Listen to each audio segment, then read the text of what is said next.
from your graves again, my children! These last few years, we have seen Rachel be killed again and again, only to wake up once more! Is it time for some more answers, or some more questions?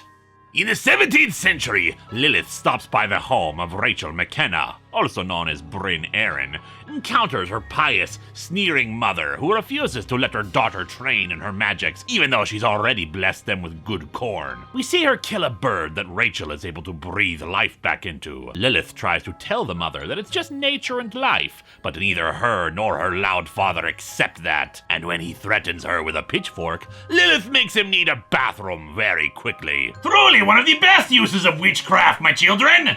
In the present day, Rachel fades in and out of consciousness as Earl tries to revive her, but instead we just have another flashback to the 1600s. Her boyfriend, James, comes to warn her that the town council has voted to murder everyone who has been accused of being a witch, about 100 women. That includes both Rachel and James's sister Mary. Rachel tries to convince him to take some tree sap that Lilith gave her, a kind that she said would allow them to live forever. He says it's just nonsense, but then he gets shot by one of the men hunting them, and she forces it down his throat to try to save him. But then they awaken in the present day, Earl explaining about how Aunt Johnny's wife has poisoned them. But the bigger revelation is that James's soul is actually in the body of Jet. Zoe, the murderous little girl who is older than she appears, is meanwhile still training under the priest possessed by malice, whittling down the knife given to her so that she can more easily use it. He's at first annoyed, but admits that once upon a time it was a sword, and indeed people have been making it smaller and smaller over the ages. While James tries to reconcile the fact that he is not only in a woman's body,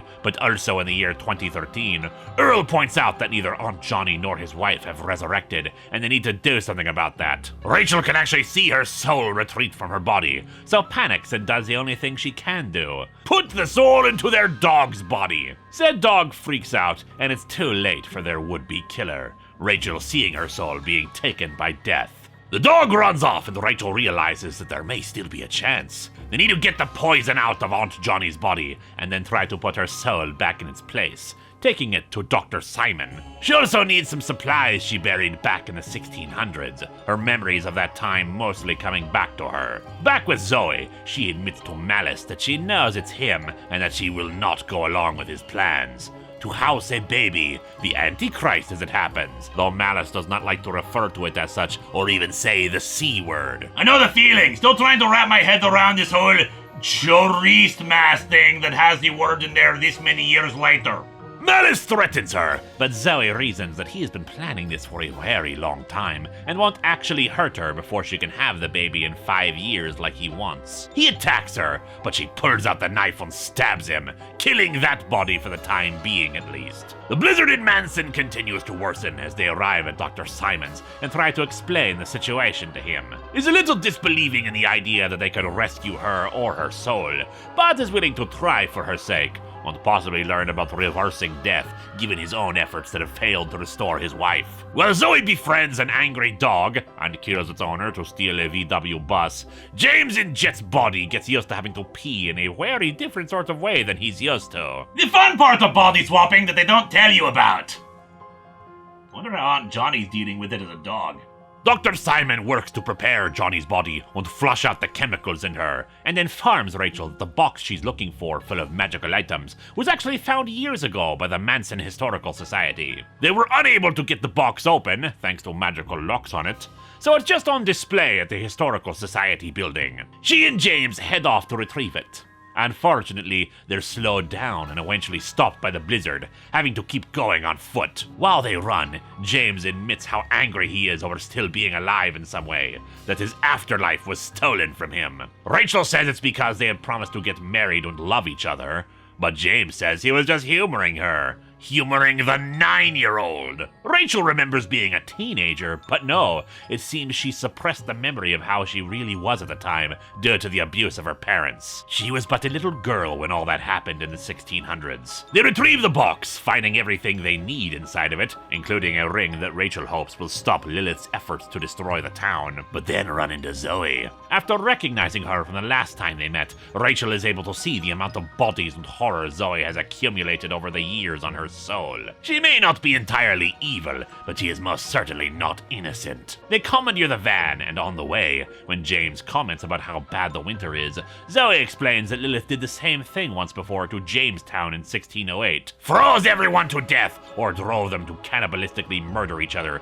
to try to survive the long winter. Since Zoe knows where Lilith is and they have plenty of time before Dr. Simon needs the supplies, they have her bring them to her. After Earl retrieves Aunt Johnny and her dog body, they reach the edge of the forest and have to proceed on foot. Farther up the hill, they hear the sound of women screaming, and the bodies of the 100 accused witches from the 1600s hanging from trees. It's an illusion being cast by Lilith, but it's no less effective. They're attacked by the wolves of Mary from the previous volumes, but Rachel has an affinity with animals that keeps them pacified. James is attacked by the snake woman, Mary discovering that her brother's spirit is inside of Jet's body. She gets her wolf to attack the snake and force it back from James. The two siblings finally reunited. James says to her that they don't belong in this world, and his spirit passes on. Zoe, meanwhile, is pissed off at Lilith's part in her encounter with Malice and stabs her with the blade. And unlike other attempts to destroy her, this one succeeds in hurting her. As the souls of the 100 witches, who blame Lilith for their current situation,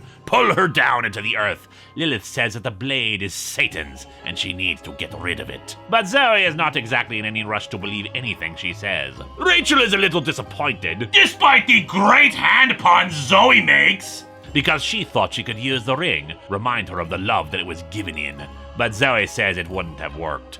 All men loved her, so it meant nothing to her. Mary's body reverts to a skeleton, and the blizzard finally stops. And Jet awakens properly, wanting to know just what the hell is going on. We're past the halfway point of Rachel Rising, my children. And finally, we're ending on a somewhat happier note than before. There are still some mysteries to be resolved, but that's something for another year.